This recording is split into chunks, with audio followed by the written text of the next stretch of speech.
పిల్లలను ప్రభుత్వ పాఠశాలకు పంపితేనే ప్రభుత్వ పథకాలు అందుతాయనే విధంగా తల్లిదండ్రులను ప్రోత్సహిస్తున్నామని మంత్రి పొన్నం ప్రభాకర్ తెలిపారు. సర్కారు బడులను పటిష్టం చేసే విధంగా రాష్ట్ర ప్రభుత్వం ముందుకు వెళ్తుందన్నారు. రాష్ట్ర వ్యాప్తంగా 1269 పాఠశాలల్లో తొలి రోజే బ్రేక్ఫాస్ట్ పథకానికి సంబంధించి రాజ్ భవన్ స్కూల్లో పథకాన్ని మంత్రి ప్రారంభించారు. విద్యార్థులతో కలిసి పొన్నం అల్పాహారం చేశారు. సర్కారు పాఠశాలలు పటిష్టపరచడంలో ఉపాధ్యాయులు, స్థానిక ప్రజాప్రతినిధులు భాగస్వాములు కావాలని పొన్నం సూచించారు. మరోవైపు బ్రేక్ఫాస్ట్ పథకం ప్రారంభోత్సవంలో ప్రోటోకాల్ వివాదం నెలకొంది. కార్యక్రమానికి తనను ఆహ్వానించలేదని ఎంపీ అనిల్ కుమార్ అసంతృప్తి వ్యక్తం చేశారు. ప్రసంగించేందుకు అనిల్ కుమార్ నిరాకరించారు.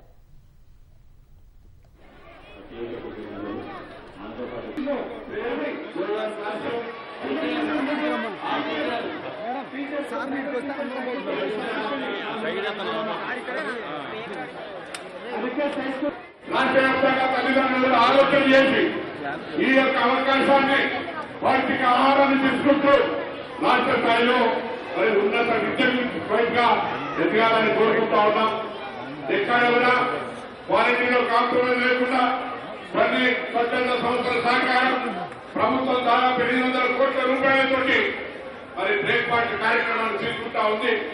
ఇందులో సోమవారం రోజు దోశ, చట్నీ లేదా చపాతీ, కూర, పాలు, మంగళవారం నాడు బెల్లం పెట్టి సాంబార్, రాగి జావా, బుధవారం నాడు పూరి, ఆలు, కుర్మా, పాలు, గురువారం నాడు బెల్లం ఇడ్లీ, సాంబార్, రాగి జావా, శుక్రవారం నాడు బెల్లం ఉప్మా, పొంగల్, అదేవిధంగా చట్నీ, పాలు, శనివారం నాడు బోండా, చట్నీ, రాగి జావా.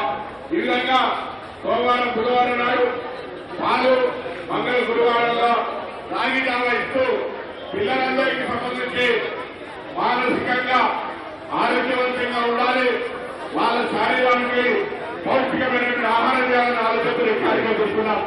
ప్రైవేట్ లో రంగురంగుల బట్టలు కావచ్చు, రంగురంగుల బంగారాలు కావచ్చు, కానీ ధైర్యంగా 20 ప్రభుత్వ పాఠశాల చదివిన విద్యార్థులుగా నా ప్రభుత్వ పాఠశాల తెలంగాణలో పనిచేస్తున్న అధ్యాపక వర్గం అనేక రకాల శిక్షణలు, ఉన్నత చదువులు చదివినటువంటి వాళ్ళు ఈ యజ్ఞంలో వాళ్ళు కూడా బాధ్యత వహించాలి.